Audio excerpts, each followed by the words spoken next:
हुई है बुधनी सीट, जहां विजयपुर में रामनिवास रावत ने इस्तीफा दिया था। कांग्रेस छोड़ बीजेपी में शामिल हुई, तो इस वजह से ये सीट भी खाली हुई है। अब रामनिवास रावत मोहन कैबिनेट में वन मंत्री का पदभार संभाल रहे हैं और बुधनी साथ ही विजयपुर विधानसभा सीटों में दोनों ही सीटों पर कड़ा मुकाबला होने वाला है बीजेपी और कांग्रेस के बीच में। जहां एक तरफ बुधनी सीट की बात करें तो यहां पर शिवराज सिंह चौहान लगातार जीत दर्ज करते आ रहे थे और इस वजह से ये माना जाता है कि शिवराज सिंह चौहान की वजह से जो बुधनी विधानसभा सीट है वो बीजेपी की ही सीट मानी जाती है और ऐसा माना भी जा रहा है क्योंकि बीजेपी प्रभावित ये पूरा क्षेत्र कहलाता है और इसलिए ये कांग्रेस के लिए बड़ी चुनौती हो जाएगा यहां पर जीत दर्ज कर पाना। दूसरी तरफ विजयपुर की सीट की बात करें तो यहां पर रामनिवास रावत का अच्छा खासा प्रभाव था और यहां पर उन्होंने जब इस्तीफा दिया उसके बाद से कहीं ना कहीं कांग्रेस के लिए एक बहुत शिकन की बात थी क्योंकि बीजेपी पुरजोर कोशिश करेगी। जब से छिंदवाड़ा और अमरवाड़ा का जो उपचुनाव था और छिंदवाड़ा का विधानसभा चुनाव था, यहां पर जीत दर्ज की है बीजेपी ने, उसके बाद से अब विजयपुर सीट पर भरपूर कोशिश रहेगी कांग्रेस की कि यहां पर बीजेपी ना जीत पाए। कोशिश कांग्रेस की है, इसके लिए जो उमंग सिंघार हैं, जयवर्धन सिंह हैं, इन्हें जिम्मेदारी भी दी गई है मैदान में कसावट लाने के लिए।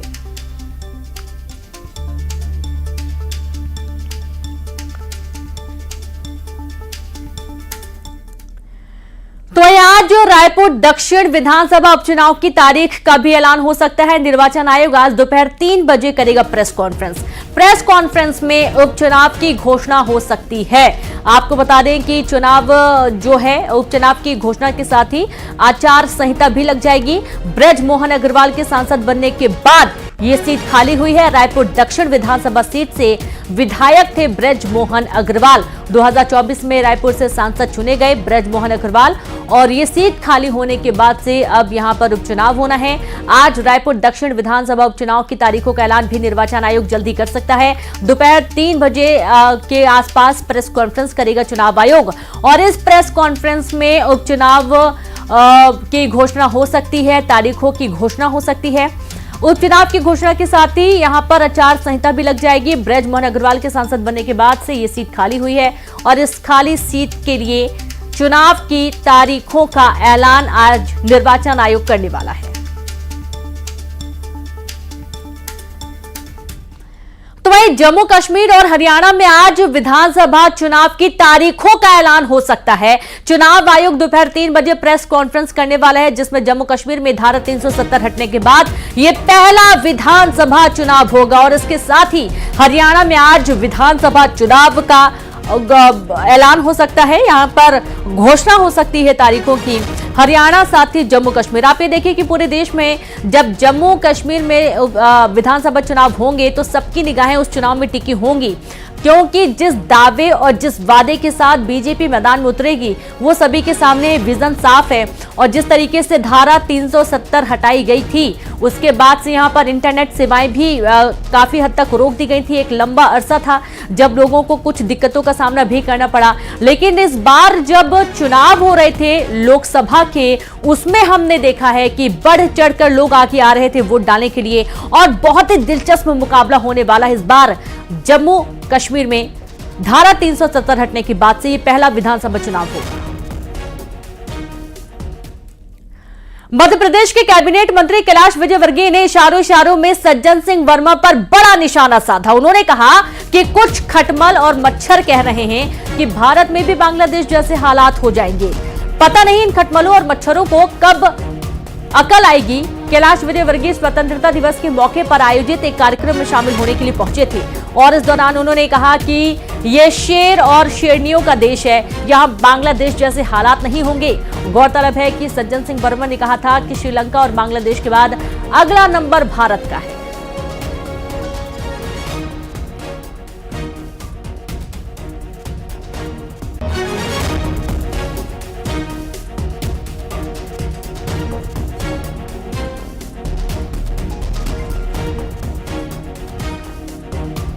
माता की क्या बात है।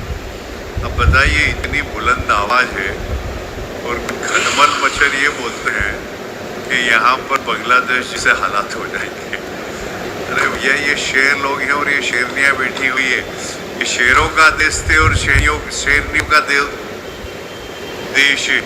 यहाँ पर बांग्लादेश जैसी हालत हो सकती है क्या?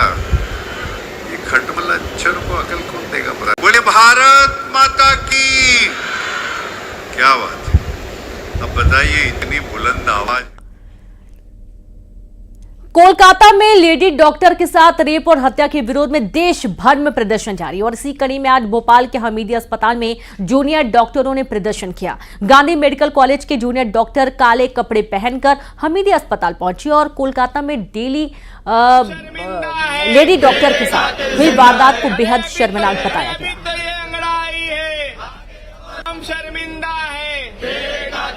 कलकत्ता में मेडिकल छात्रा के साथ दुष्कर्म और उसके बाद हत्या के विरोध में अब राजधानी भोपाल में तेज हो चला। जिस तरीके से एम्स के डॉक्टर्स पहले हड़ताल पर थे, अब गांधी मेडिकल कॉलेज के जो डॉक्टर्स हैं, जूनियर डॉक्टर्स, वो पूरी तरीके से हड़ताल पर आपको नजर आ रहे हैं। देखिए, खास बात ये भी है कि जितने डॉक्टर हड़ताल है, अधिकांश जो है बच्चे जो यहाँ पर काली ड्रेस पहन के आए हैं, सीधे तौर पर ये विरोध कर रहे हैं और लगभग प्रदेश के 3000 मेडिकल के जो छात्र हैं वो हड़ताल पर हैं। उनसे बात करने का प्रयास हम करेंगे कि किस तरह की डिमांड आप लोग कर रहे हैं।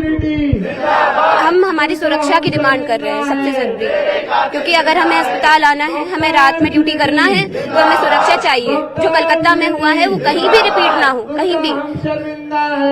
इस पूरे मामले की सीबीआई जांच भी की जा रही है, लेकिन कल जिस तरीके से कलकत्ता में प्रोटेस्ट चल रहा था, उस दौरान मारपीट भी की गई। आप इस घटना को किस तरीके से देखते हैं?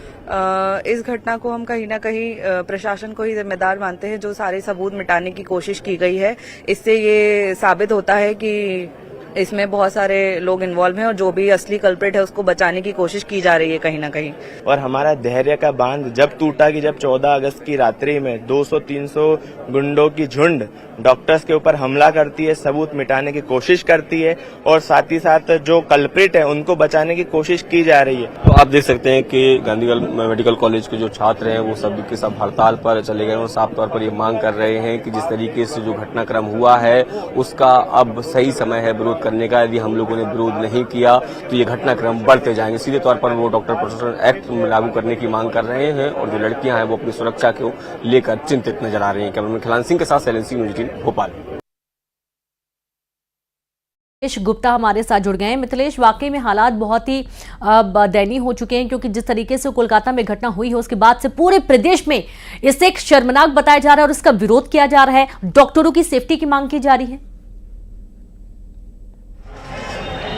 देखिए, डॉक्टर, पूरे देश भर के डॉक्टर नाराज हैं और पश्चिम बंगाल सरकार के खिलाफ उनकी जम के इस वक्त बड़ा प्रदर्शन भी चल रहा है, नारेबाजी भी चल रही है और वो इस वक्त पश्चिम बंगाल सरकार के खिलाफ डॉक्टर आक्रोशित हैं। अगर इंदौर की बात की जाए तो आज इंदौर या पूरे देश भर में आज 12 से 1 जो ओपीडी के समय है उसमें डॉक्टरों ने कहा कि वो 12 बजे से लेकर 1 बजे तक हड़ताल में रहेंगे और कल से अगले 24 घंटे तक इमरजेंसी सेवाएं भी वो ठप कर देंगे, क्योंकि उनकी जो मांगे हैं, उनका कहना है कि हमारी मांगे जल्द से जल्द पूरी हो। प्रोटेक्शन एक्ट की बात कही जा रही है कि प्रोटेक्शन एक्ट को लागू तुरंत किया जाए, उनकी सुरक्षा का ध्यान रखा जाए और जो कुछ हुआ पश्चिम बंगाल में जिस तरीके से जो जहां पर ये घटना हुई थी वो उसे डैमेज करने का कोशिश किया गया। डॉक्टरों ने आरोप लगाया, डॉक्टरों ने कहा फिर रात को 200-300 की भीड़ अस्पताल पहुंचती है, तोड़फोड़ करती है, मारपीट करती है, उन्हें उनकी मांग जो है उसे करने से रोका जा रहा है। यानी डॉक्टर अपनी न्याय की लड़ाई लड़ रहे हैं, लेकिन पश्चिम बंगाल सरकार का बिल्कुल भी सहयोग नहीं मिल रहा है। ममता बनर्जी के खिलाफ डॉक्टर इस वक्त लगातार विरोध प्रदर्शन कर रहे हैं। उनका कहना है कि जो कुछ कलकत्ता में हुआ वो निंदनीय था, उसकी घटना उस घटना के बाद तुरंत जांच शुरू करनी चाहिए थी, तत्काल आरोपियों को गिरफ्तार करना चाहिए था। उन्होंने कहा कि फॉरेंसिक जांच में तो ये तक बात सामने आई है कि इसमें कोई एक आरोपी नहीं है, कई लोग आरोपी हैं। ये जो पूरी घटना है ये गैंग रेप की है, उसे क्यों छुपाया जा रहा है, किसके इशारों पर छुपाया जा रहा है, जांच को क्यों प्रभावित किया जा रहा है, तमाम जो सवाल है उसको लेकर डॉक्टरों का प्रदर्शन जारी है। लेकिन अब डॉक्टर आक्रोशित है, गुस्से में है। और जाहिर सी बात है मिथिलेश, ममता दीदी तो खुद एक महिला है, उनको तो एक ऐसा सबक सिखाना चाहिए आरोपियों को जो पूरे देश के लिए नजीर बने, उन आरोपियों के लिए, उन आरोपी प्रवृत्ति के लोगों के लिए जो किस तरीके की घटनाओं को अंजाम भी देते हैं, और एक चेतावनी हो जानी चाहिए पूरे देश के उन लोगों के लिए। ये बहुत ही दर्दनाक था, बहुत ही भयावह था। सोचकर भी रूह कांपा देने वाला पूरा घटनाक्रम है। न जाने क्यों ममता सरकार इस वक्त चुप बैठी हुई है। शुक्रिया आपका तमाम जानकारी साझा करने के लिए। आगे बढ़ेंगे, जहां पर बात करेंगे हम विदिशा की, जहां विदिशा में कृषि उपज मंडी में लगे देश विरोधी नारे और 15 अगस्त कार्यक्रम में देश विरोधी नारे लगाए गए हैं। पाकिस्तान के समर्थन में नारों का वीडियो वायरल हुआ है। हिंदू संगठनों ने नाराजगी जताई है। थाने पहुंचकर ज्ञापन दिया गया। एसडीओपी ने जांच के बाद कार्रवाई की बात कही। लटेरी कृषि उपज मंडी का यह पूरा मामला बताया जा रहा है। बड़ी खबर है विदिशा से। कृषि उपज मंडी में देश विरोधी नारे लगे हैं और देश विरोधी नारे लगने के साथ ही साथ पाकिस्तान के समर्थन में नारों का वीडियो वायरल हो रहा है।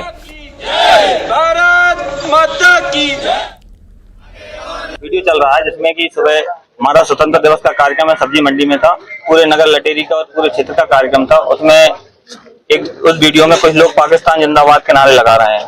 तो हमारे समाज का जो सद्भावनापूर्ण वातावरण है ये न बिगड़े, और जिन लोगों ने हमारे विरोधी देश पाकिस्तान के इस ऐसे शुभ अवसर पर जो नारे लगाए हैं उनके खिलाफ कड़ी से कड़ी कार्रवाई हो, और समाज में जो हमारे लटेरी क्षेत्र में जो शांति का वातावरण बन रहा है वह दूषित न हो। इसके लिए हमने माननीय एसडीओपी साहब को ज्ञापन दिया है कि जो भी इस कृत्य के पीछे दोषी है उनके खिलाफ कठोर से कठोर कार्रवाई की जाए, उन्हें तुरंत गिरफ्तार किया जाए। इसमें भाजपा मंडल पदाधिकारी के द्वारा जो है अभी यहाँ पर थाने में आके ज्ञापन दिया गया है, जिसमें एक वीडियो वायरल हो रहा है। इसमें पाकिस्तान जिंदाबाद के नारे की आवाज आ रही है और इसमें उन्होंने दंडात्मक कार्रवाई की अपेक्षा करी है प्रकरण संज्ञान की पंजीबद्ध करके। तो संबंध में जो है उसका वीडियो का परीक्षण भी करके हम वैधानिक कार्रवाई सुनिश्चित करेंगे। और ज्यादा जानकारी के साथ संवाददाता दिनेश यादव जुड़ गए। दिनेश, अब पहचान हो पाई है कौन थे ये लोग जिन्होंने देश विरोधी नारे लगा के पाकिस्तान के समर्थन में नारे लगाए हैं?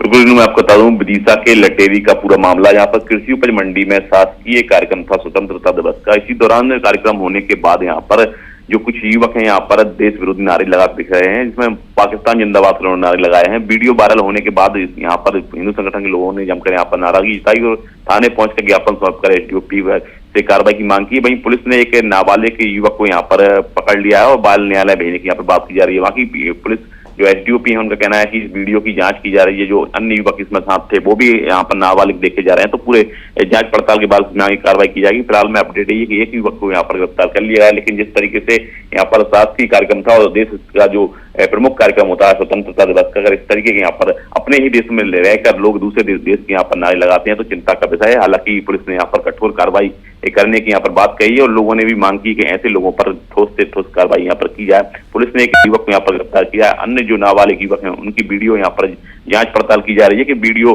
किस तरीके से ये वायरल हुआ है, उसके बाद ये पूरा एक्शन यहाँ पर देखने को मिल रहा है। लेकिन बड़ा गंभीर मामला है, जिस हिसाब से यहाँ पर पुलिस ने एक्शन तो यहाँ पर लिया और एक युवक को यहाँ पर गिरफ्तार भी कर लिया है। बिल्कुल, हालांकि नारे लगाने वालों की संख्या ज्यादा है, एक ही युवक को गिरफ्तार किया गया, इसमें और ज्यादा सख्त एक्शन की जरूरत है। दिनेश, बहुत शुक्रिया आपका तमाम जानकारी साझा करने के लिए। और अब आगे बढ़ेंगे, बात करेंगे भोपाल से बड़ी खबर की। ज्वेलर्स की दुकान में चोरी का मामला सामने आया है। अयोध्या नगर थाना क्षेत्र में चोरी हुई। दुकान से 30 लाख कैश गहनों की चोरी हुई। कार से आए चोरों ने वारदात को अंजाम दिया है। हथियार बंद 7 चोरों ने दुकान से चोरी की। डी सेक्टर स्थित जैन ज्वेलर्स में चोरी हुई। पिछले 10 दिनों में तीसरी ये बड़ी वारदात बताई जा रही है। अब आप ये देखिए कि पिछले 10 दिनों में तीसरी ये बड़ी चोरी की वारदात हुई है। ज्वेलर्स की दुकान में चोरी का मामला है। अयोध्या नगर थाना क्षेत्र में चोरी हुई है। संवाददाता शैलेंद्र जुड़ गए हैं। शैलेंद्र, चोरी हुई है 10 दिन में तीसरी बार है जब चोरों ने इस बड़ी घटना को अंजाम दिया है। बिल्कुल, आपने ठीक कहा कि राजधानी भोपाल में पिछले एक सप्ताह में तीसरी बड़ी वारदात है जब इस तरह की बड़ी घटना को अंजाम दिया गया। उसके पहले हमने देखा घटना टावर में जिस तरीके से लूट हुई थी, उसके अलावा बाग शेवनिया थाना इलाके में भी बंदूक की नोक पर जिस तरीके से लूट की गई थी। और एक तीसरा घटनाक्रम जो है वो अयोध्या नगर थाने के सामने आया है, जहां देर रात अज्ञात बदमाशों ने एक ज्वेलर्स की शॉप पर निशाना बनाया है। वहां से 30 लाख की कीमत के जो गहने और कुछ कैश है वो लेकर यहाँ से फरार हुए। पूरा घटनाक्रम सीसीटीवी में भी कैद हुआ है। और जिस तरीके से लगातार राजधानी भोपाल में चोरी और डकैती घटनाएं बढ़ रही हैं, ऐसे में व्यापारियों में भी इस बात को लेकर खासा रोष है। हालांकि पुलिस का ये कहना है कि सीसीटीवी के आधार पर आरोपियों को तलाश की जा रही, जल्दी उन्हें गिरफ्तार कर लिया जाएगा। जी बिल्कुल, शुक्रिया आपका शैलेंद्र जानकारी के लिए। तो जल्दी नहीं गिरफ्तार भी कर लिया जाएगा जो आरोपी हैं। हालांकि 10 दिन में ये तीसरी बड़ी चोरी की घटना हुई है, तो कहीं ना कहीं पुलिस विभाग के लिए बहुत बड़ी चुनौती भी है। केंद्र सरकार किसानों के लिए मासिक रेडियो कार्यक्रम किसान की बात शुरू करने वाली है। केंद्रीय कृषि मंत्री शिवराज सिंह चौहान ने इसका ऐलान कर दिया है। देश भर के किसानों को खेती किसानी से संबंधित जानकारी देने और उनकी समस्या का समाधान करने के लिए इस कार्यक्रम की शुरुआत की जा रही है। शिवराज सिंह चौहान की माने तो देश के किसानों तक वैज्ञानिक लाभ और तरीके के बारे में जानकारी तेजी से पहुंचाना चाहिए। जानकारी के अभाव में कीटनाशकों का दुरुपयोग होता है।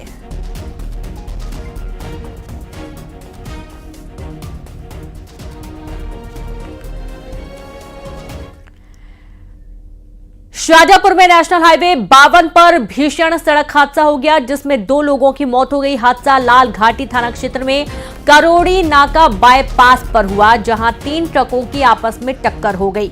इस हादसे में 2 लोगों की मौके पर मौत हो गई, जबकि 4 लोग घायल हो गए हैं, जिनमें से एक शख्स की हालत गंभीर बताई जा रही है, जिसे इलाज के लिए इंदौर रेफर किया गया।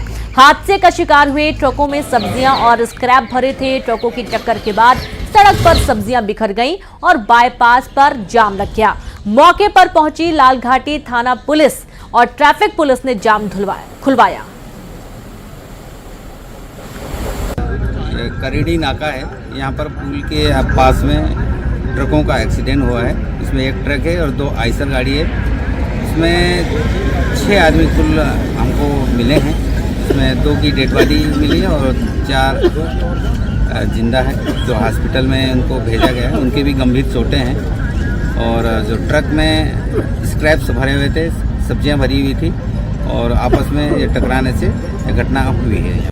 आगरा मुंबई नेशनल हाईवे 52 पर आज सुबह भीषण सड़क हादसा हुआ है, जहां पर 3 ट्रकों की टक्कर हुई। आप देख सकते हैं यहाँ पर हाईवे पर इस तरीके का भीषण सड़क हादसा हुआ। उसके बाद जो है मौके पर लालघाटी थाना पुलिस, यातायात पुलिस, इसके अलावा एडिशनल एसपी से तमाम आला अधिकारी पहुंचे हुए हैं। इस सड़क हादसे में जो 2 लोगों की मौत बताई जा रही है, जबकि 3 से 4 लोग घायल बताए जा रहे हैं। आज सुबह उस हादसे के बाद हाईवे पर लंबा जाम लग गया, चूँकि 3 ट्रक हाईवे पर थे। उसके बाद रोड क्लियर करने में पुलिस प्रशासन लगातार जुटा हुआ है। कुछ वाहनों के लिए डाइवर्शन किया गया। इसके अलावा जो है तमाम अमला जो है रोड क्लियर करने में जुटा हुआ है। हादसा कैसे हुआ, फिलहाल इस पूरे मामले की जांच की जा रही है। सुनील हंचोड़िया, न्यूज़ 18 उत्तर प्रदेश। दुर्ग से खबर है, जहां पर एसीबी और ईओडब्ल्यू का छापा पड़ा। होटल व्यवसायी के घर पर छापा मारा गया। सुबह से टीम जांच कर रही है। नेहरू नगर ईस्ट में है होटल व्यवसायी अनिल पाठक का घर।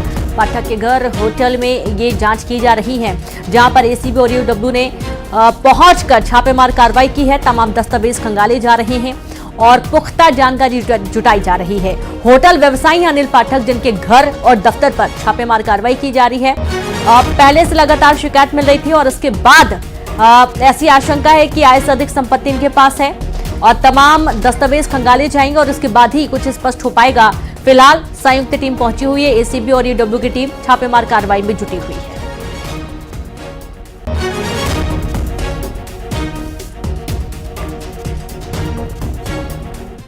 मुंगेली में स्वतंत्रता दिवस समारोह में अजीब वाकया हुआ। शांति के प्रतीक के रूप में कबूतर छोड़े जा रहे थे। मुख्य अतिथि समेत एसपी साहब कबूतर उड़ा रहे थे। मुंगेली एसपी ने भी कबूतर छोड़ा, लेकिन कबूतर उड़ा नहीं और सीधे नीचे गिर गया। घटना से सभी लोग हैरान रहे। मुंगेली एसपी भी काफी देर तक कबूतर को नीचे देखते रहे, लेकिन वो कबूतर नहीं उड़ा। इसके बाद उन्होंने दूसरा कबूतर छोड़ा। घटना का वीडियो सोशल मीडिया पर वायरल हो रहा है, लेकिन ये वाकई में बहुत हैरान करने वाला पूरा वाकया था। जब कबूतर को छोड़े जाने की प्रक्रिया चल रही थी और इस दौरान एक कबूतर सीधे जमीन पर आ गिरा, वो उड़ा नहीं और उसके बाद दूसरा कबूतर उड़ाया गया। देश के पूर्व प्रधानमंत्री और बीजेपी के दिग्गज नेता अटल बिहारी वाजपेयी की आज 6वीं पुण्यतिथि है। इस मौके पर बीजेपी के दिग्गज नेता सदैव अटल पहुंचे, जहां राष्ट्रपति द्रौपदी मुर्मू, पीएम मोदी, कई वरिष्ठ नेताओं ने उनको श्रद्धांजलि दी।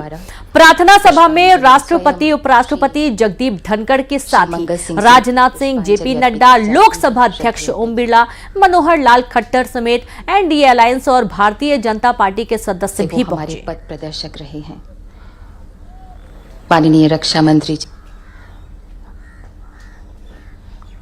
जग के देश के पूर्व प्रधानमंत्री अटल बिहारी वाजपेयी की आज 6वीं पुण्यतिथि है। अटल बिहारी का निधन 16 अगस्त 2018 को 83 साल की उम्र में हुआ था। भोपाल में सीएम डॉक्टर मोहन यादव ने अटल जी की पुण्यतिथि कार्यक्रम में उनकी प्रतिमा पर माल्यार्पण किया।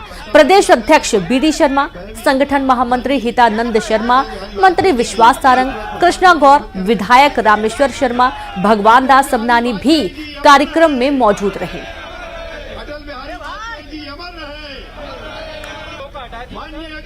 अटल जी को हम सब मिलकर के जीवन भर कभी भूल नहीं सकते। हम तो सौभाग्यशाली लोग हैं जिन्होंने अटल जी की सरकार भी देखी, अटल जी के भाषण भी देखे, अटल जी के पार्टी के साथ खड़े होकर के काम करने का मौका मिला।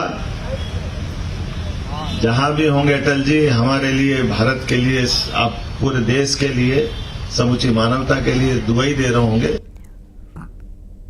और इसी के साथ खबरों में फिलहाल इतना ही। नमस्कार।